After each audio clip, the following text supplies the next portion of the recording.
Hi, are you struggling? Like, I mean, seriously struggling to get going on your plan this year? It's hard. It is hard and it is real, and there's nothing wrong with having a little struggle, but you need to have a few things in place so that the struggling is not so difficult for you. Now, I'm going to talk a little bit about maybe how I get motivated or keep going and what helps me in staying on track. So, number one is you need to find something you like to do. Now, there are hundreds, if not thousands, of workouts out there, all different. You can have yoga, you can have Pilates, you can have strength, you can have weights, you can have aerobics. There's all kinds of programs out there for all kinds of people. It's finding something you like. If you like to dance, dance. If you want to walk, walk. But find something that you like. Now, if you don't like anything, you have a totally different problem because your body was made to move. And if you choose not to move your body, then you are just suffering. Now, there are two types of suffering. There is willful suffering and there is unwillful suffering. Now, willful suffering is getting up in the morning, getting out of bed when you don't want to, putting on those gym clothes, going downstairs, going to the gym, wherever you need to go to get your workout done. That is willful suffering. You know that there are things that are going to happen because you are doing this. You are doing something really good for your body and it's going to show. You are going to feel better because you're moving your body. If you're trying to lose weight, you're going to see results and you're just going to feel better overall because you've done something. Now, there's also unwillful suffering. Now, unwillful suffering has consequences. This is when you choose not to do something and suffer because of it. So because you chose not to work out or not to pick a plan, your knees ache and your joints are sore and you're overweight and you can't get on the floor and play with your kids or play with your grandkids, or maybe you want to go on that European vacation but you can't walk around all day. 20,000 steps would just be the end of you. These are unwillful suffering and it always has consequences, and the consequences is your health. So it's much better to have willful suffering where you get up and do it whether you want to or not, because eventually those results will take over and you will see a difference and it will keep you going. And I know that some days I don't want to do it. Motivation is not there all the time. It's about consistency. If you can consistently make yourself do something, you are going to see results. It's just not always about feeling it or being in the mood. There's many days I get up and do my workout and I struggle. But you know what? I know that after I've done it, I'm going to feel so much better for doing it. I also find that I need to keep my equipment close. Now, I have all of my equipment in a basket here, and I have my weights and my bands and my sliders and my hand weights and my ankle weights and anything that I might need to use. I have a blanket that I can throw over it when I'm done, but it is easily accessible. I also have a mirror that is easily accessible and right there. So I don't have to do anything. I don't have to rearrange the world. I can just get down and do it. I also keep my mat behind a chair. Now, it's not the greatest place, but I don't have a lot of space and I don't have a lot of places to put it. So it's behind a chair with a pillow in front of it. Nobody cares, but it's really easy for me to grab a mat, grab my weight, pop on whatever I'm doing and get down on the floor and get it done. So keeping things close by is really, really important, and just making your workout space usable for you. Now, I have a treadmill downstairs. I hate going downstairs. I just don't want to. I don't want to go down in the basement. My husband loves it, so I leave it alone because the treadmill is not a big deal for me. I'm much happier doing a walking workout where I'm just not plodding along on a treadmill. I'd much rather do the Get Fit with Rick or something else that has a lot more variation in it.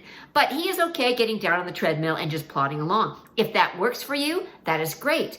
I stuck a TV up there because I find that if I want to go for a 1 hour walk and I can't go outside because we have 30 centimeters of snow, that it is easier for me to put on a TV show or put on something motivating. I really got into watching these, not the 600-Pound Life. There's another one that it's British.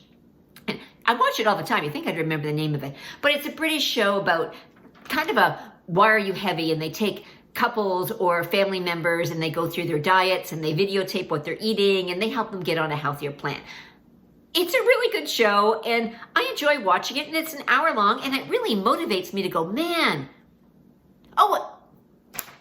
maybe it's fat versus skinny. That's another good one too. They have somebody that's really obese and somebody that's really thin and they make them switch diets. But These are things that kind of motivate me when I'm on the treadmill. If I watch other workouts or other exercise programs, I feel better when I'm doing it.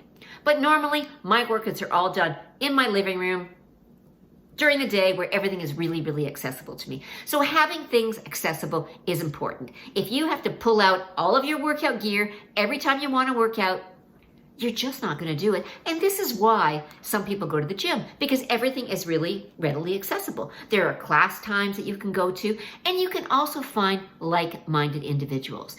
You can find people that every gym has classes.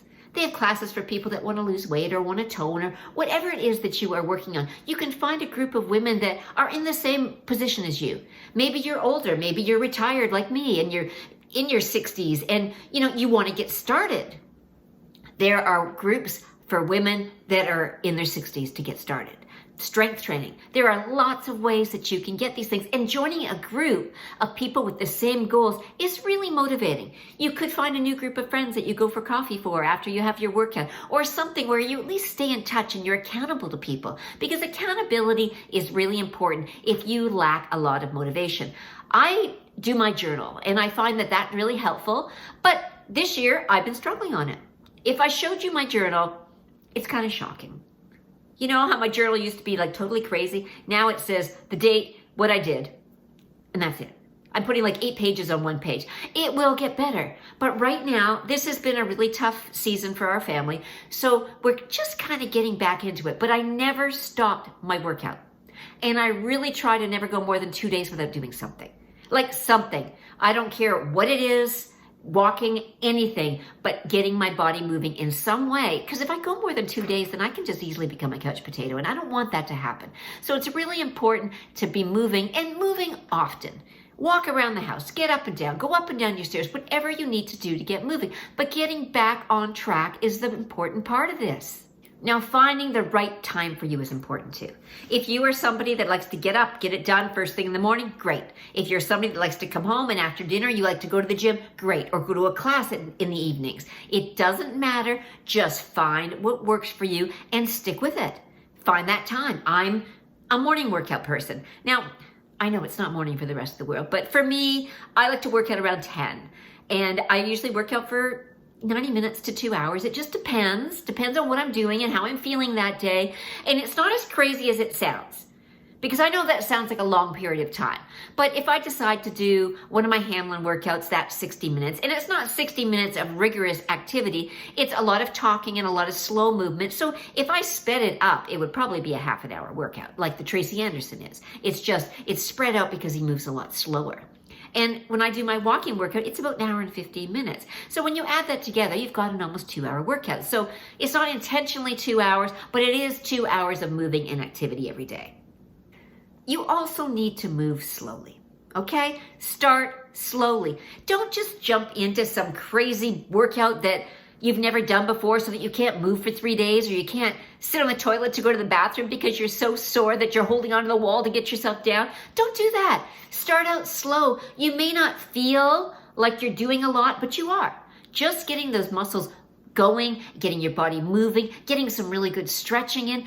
These are really important parts of getting ourselves back on track and not struggling so much. Now, another really big one for me is working out fasted. You have to find what works for you. I have no problem with my working out. My problem comes down to my food, because I'm not making great food choices right now. And again, this is stress and different things related. I'm not making the best food choices. But if I work out first, I really think about what I'm eating.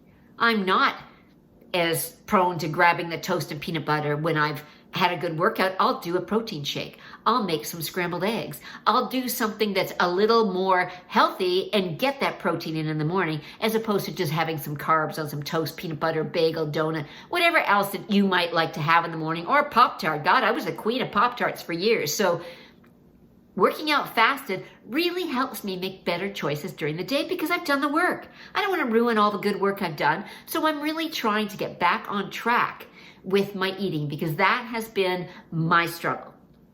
Doing great on everything else, but the eating, the snacking, it needs to stop. And it's going to stop. It's just taking a little longer than normal. But I am not beating myself up over the struggle, because as I said, the struggle is real. You need to be consistent. If I'm consistent in my workout, I'm going to get consistent in my eating, and I'm going to get consistent results. That's what we want. Consistent results that are going to work, that are going to give you that better body, that better feeling, because it's all about the feels, right? How are you feeling? You know, you feel bloated and puffy and fat and unmotivated. Those are horrible feelings to feel. But when you get up and do something, you will feel better about yourself and better about where you're going and better about your future. You just need to get started. It's also not about being perfect.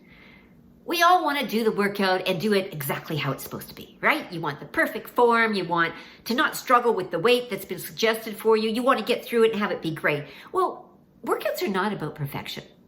Workouts are about consistency. They are about doing something and getting better every workout. We don't do a workout to get better in a workout. We do a workout to get better in life. In life. Think about that. The workout makes us better. It's not about doing the best workout. It's just about doing something. Consistency is key. Motivation will come. Motivation comes when you see the results. You've just got to willfully make yourself get up and get it done, and we will all get back on track. It's going to happen. I'm positive 110% that I am going to get back on track mentally and physically and eating. These are all things that go together. If you don't have that trifecta, you've got trouble, right? You've got to move, you've got to eat right, and you have to look after your mental health. And if you can look after all of these things, you will do amazing. So until I see you next week, stop struggling with that workout. Just get it done. Willfully, get up, get it done. You are amazing. High five.